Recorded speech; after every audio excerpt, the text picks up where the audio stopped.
Welcome to the Dhanalakshmi foods. Chicken కర్రీని simple వేలో ఎలా చేయాలో మా ఛానల్లో చూడండి.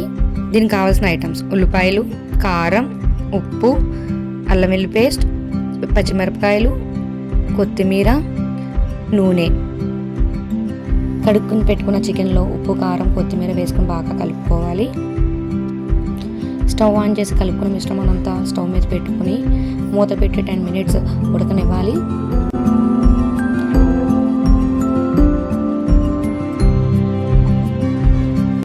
పది నిమిషాల తర్వాత మూత తీసి ఒకసారి చికెన్ పచ్చివాసన పోయేంత వరకు ఉడికిందా లేదని చూసుకోవాలి. ఒకసారి గరిటె వేసుకొని కలుపుకొని చూసుకోవాలి.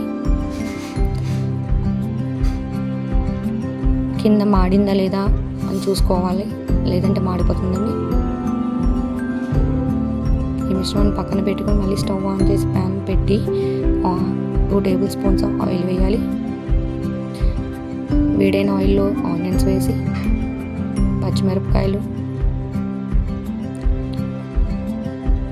ఈ రెండింటిని గోల్డెన్ కలర్లో వచ్చేంత వరకు వేగనివ్వాలి. ఒకసారిగా కలుపుకొని మనం ఆనియన్స్ త్వరగా వేగాలంటే మూత పెట్టుకుంటే ఆనియన్స్ త్వరగా వేగుతాయి. వేగిన ఆనియన్స్ ఒకసారి మూత తీసుకొని చూసుకోవాలి. గోల్డెన్ కలర్లో వచ్చిన ఆనియన్స్ వచ్చిన తర్వాత అల్లం వెల్లుల్లి పేస్ట్ వేసుకోవాలి. అల్లం వెల్లుల్లి పేస్ట్ వేసుకొని బాగా కలుపుకోవాలి గరిటెతో.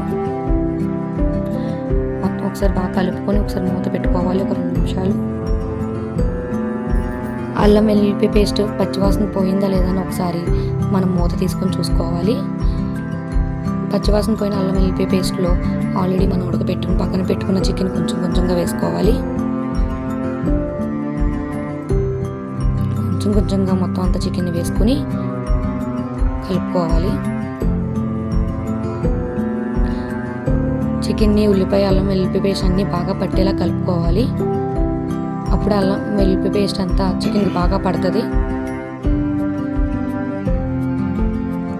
ఒకసారి మూత పెట్టి ఒక 10 నిమిషాలు అలా ఉడకనివ్వాలి చికెన్ మొత్తాన్ని. 10 నిమిషాల తర్వాత మూతను తీసి మొత్తం అంతా మళ్ళీ ఒకసారి కలుపుకోవాలి. ఉడికిన చికెన్లోకి కారం, ఉప్పు వేసుకుని మొత్తం అంతా కలిసేలా కలుపుకోవాలి.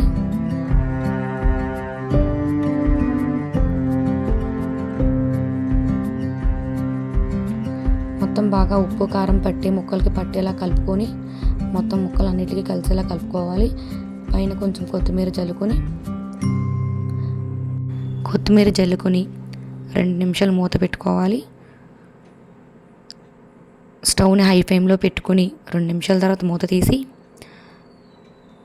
కొత్తిమీర అంతా కలిసేలాగా ఒకసారి చికెన్ వేగిందా లేదా అని కలుపుకొని చూసుకోవాలి. ఇంకా స్టవ్ ఆఫ్ చేసుకొని చికెన్ పక్కకు దించుకొని వేడి వేడి అన్నంలో కలుపుకొని తింటే చాలా బాగుంటుందండి. Thank you for watching my video.